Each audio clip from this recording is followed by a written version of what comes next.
मैं बस ये कहना चाहूँगा प्रेमानंद जी के बारे में कि हम्म, हार्दिक पांड्या उनके बहुत बड़े फ़ैन हैं, वाह। क्रिकेट की दुनिया तक, फिल्म्स की दुनिया तक, एवरीवेयर। हर जगह। मैं अक्सर ये सोचता हूँ कि प्रेमानंद जी का यूथ कैसा रहा होगा। जैसा वो बता रहे हैं और जैसा उनकी बातों से लगता है, बहुत अनुभवी।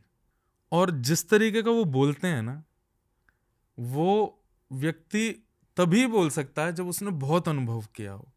सब बोलें, मुझे वो अच्छे से याद नहीं है, कबीरदास जी का भाव है, सब बोले या तुम बोलो पोथिन की लेखी, मैं बोलूं आंखन की देखी।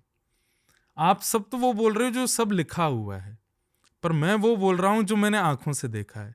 ये बात प्रेमानंद जी महाराज पे लागू होती है। वो पढ़ा हुआ, सुना हुआ, अध्ययन किया हुआ, प्रैक्टिस किया हुआ तो बोलते ही हैं, पर कहीं ना कहीं वो देखा हुआ भी बोलते हैं। तो और वो वही बोल सकता है जिसने बहुत भयानक वाला जीवन किसी टाइम पे देखा हो और देख कर के भी उसमें विचलित ना हुआ हो। अनुभव इकट्ठे कैसे होता। लाइफ में जो भी सिचुएशन आती है ना, सबकी लाइफ में आती है, ये बात बिल्कुल फैक्ट है। मेरी भी आ रही, आपके भी आ रही है। उन सब बातों को एक टीचिंग मान करके सहन करना, चाहे वो कितनी भी भयानक क्यों ना हो, और उस चीज में बिखरना नहीं, टूटना नहीं, विचलित ना होना, उस चीज को फेस करना। कहीं ना कहीं वो आपके पास में एक मेमोरी के रूप में और अनुभव के रूप में इकट्ठी होती चली जाती है, और उससे कहीं ना कहीं आप लोगों को ये बात बता सकते हो। और एक अनुभवी व्यक्ति की एक और पहचान होती है, वो बहुत कम बोलता है, थोड़ा शांति रहता है, और वो तभी बोलेगा जब उसको लगेगा कि ये ज़रूरतमंद हैं। सब जगह उस चीज़ को प्रकाशित नहीं करेगा। तो ये एक अनुभवी व्यक्ति का एक, मैंने जो अनुभव किया वो यही, वो कम बोलना चाहेगा। लोगों को हो सकता है कि उसके प्रति जजमेंट हो जाए कि बहुत इंट्रोवर्ट है, पर नहीं, उसका अनुभव इतना है कि वो ये जान चुका है कि यहाँ बोलना वेस्टेज ऑफ एनर्जी है, और जहाँ उसको लगेगा ज़रूरतमंद है वो वहाँ बोलेगा, और वहाँ कह करके वो सुधार करेगा भी। अच्छा, एक और बात, अनुभवी व्यक्ति की बात, मतलब व्यक्ति अनुभवी है ये पता कैसे चले, उसकी बात पर आपको दोबारा सोचना नहीं पड़ेगा। उसने जो बोला आपको लगेगा ये मुझे करना ही है। मैंने आपको कहा कि आप अंधेरी चले जाओ, तो आपके पास सेकंड क्वेश्चन आ गया, व्हाई। थर्ड क्वेश्चन आ गया, कैसे। फोर्थ क्वेश्चन आ गया, कब। तो कहीं ना कहीं ये मेरी बात इतनी श्रेष्ठ नहीं थी, क्योंकि आपके चित्त में 3 क्वेश्चन और आ गए, कब, कैसे, कहाँ, क्यों। लेकिन कोई अनुभवी व्यक्ति बैठा होगा ना, वो आपको बोलेगा अंधेरी चले जाओ, तो आप दूसरा विचार नहीं करोगे। एक बात है अंधेरी जाओ, पर उसके प्रति और भी कई बातें हो सकती हैं। अनुभवी व्यक्ति की बात पर आपको दोबारा सोचना नहीं पड़ता, आप विश्वास से कह सकते हो नहीं मुझे ये करना ही है। और वो प्रेमानंद जी के साथ होता है। वो जो बोलते हैं ना, वही बात माँ बोल रही है घर में, बेटा ऐसा कर ले, नहीं फर्क पड़ा। वही बात ताऊ जी बोल गए, नहीं फर्क पड़ा। वही बात दोस्त बोल गए, नहीं फर्क पड़ा। लेकिन एक महात्मा जिसको आप केवल यूट्यूब पर देख रहे हो, उसने बैठ के बोल दिया और आप मान गए।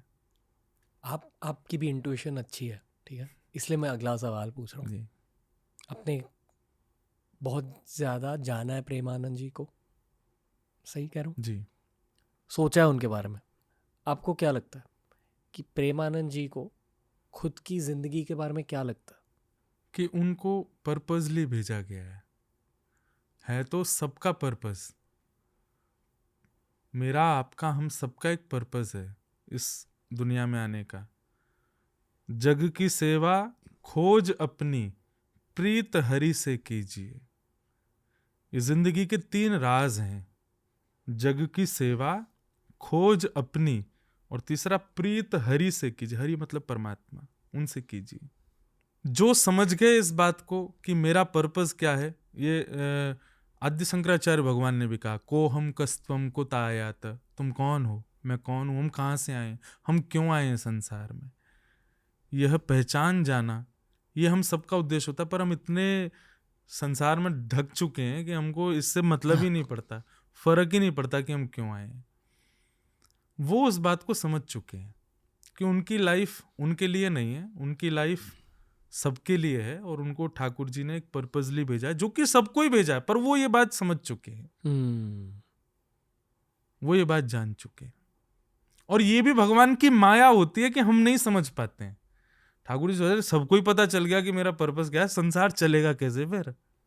इस संसार को चलाने के लिए भी तो कुछ ना कुछ बना रहे। कहीं ना कहीं वो इस बात को समझ चुके हैं कि मेरा पर्पस मैं नहीं हूं, मेरा पर्पस सब है।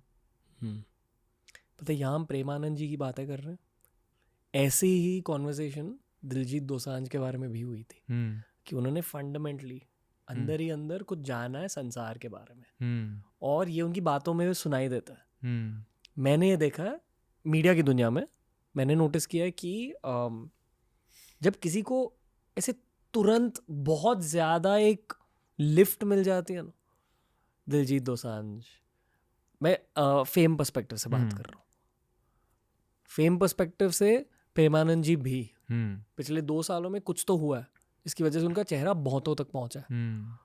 रिंकू सिंह क्रिकेट देखते, ऊपर वाले का कुछ तो रोल होता है इसमें, डेफिनेटली उनकी कुंडली, वो सब फैक्टर है, मेहनत फैक्टर है, साधना है, पर ये सब ऊपर वाले की माया होती है कि किसको शोहरत मिलेगी, कितनी शोहरत मिलेगी, कौन लेजेंड बनेगा, सब थोड़ा सा प्री डिसाइड तो होता है। बिल्कुल ना।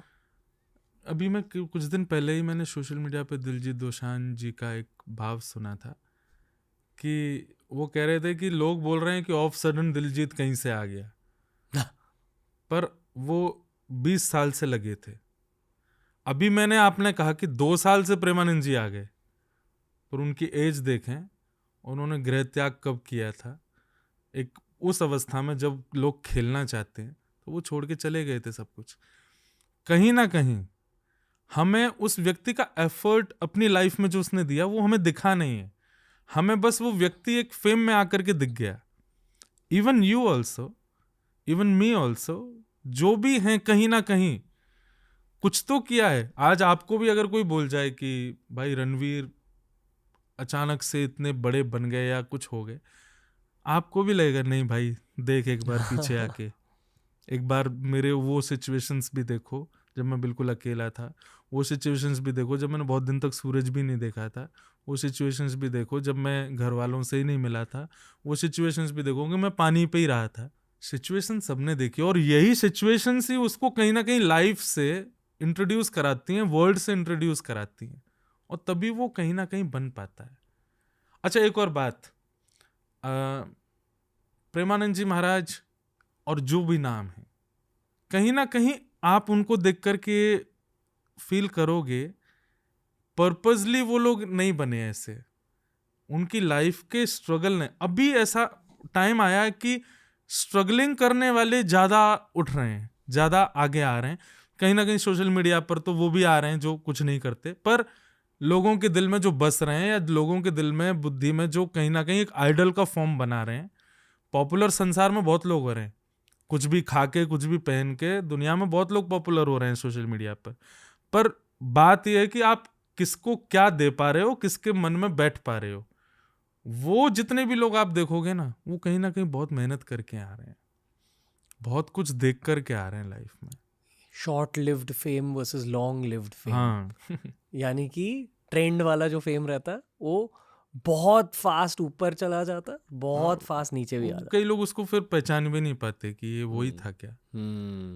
और एक लॉन्ग, वो क्या बोला था, लॉन्ग सस्टेनिंग फेम का, हाँ, वो लोगों के मन में हमेशा रहेगा, इवन सोशल मीडिया नहीं हो तो भी रहेगा।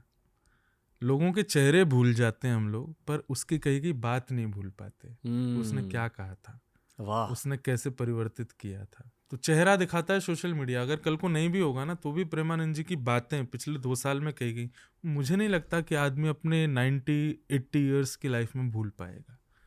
तो वो चीज़ उन्होंने बहुत कुछ देख करके पाई है।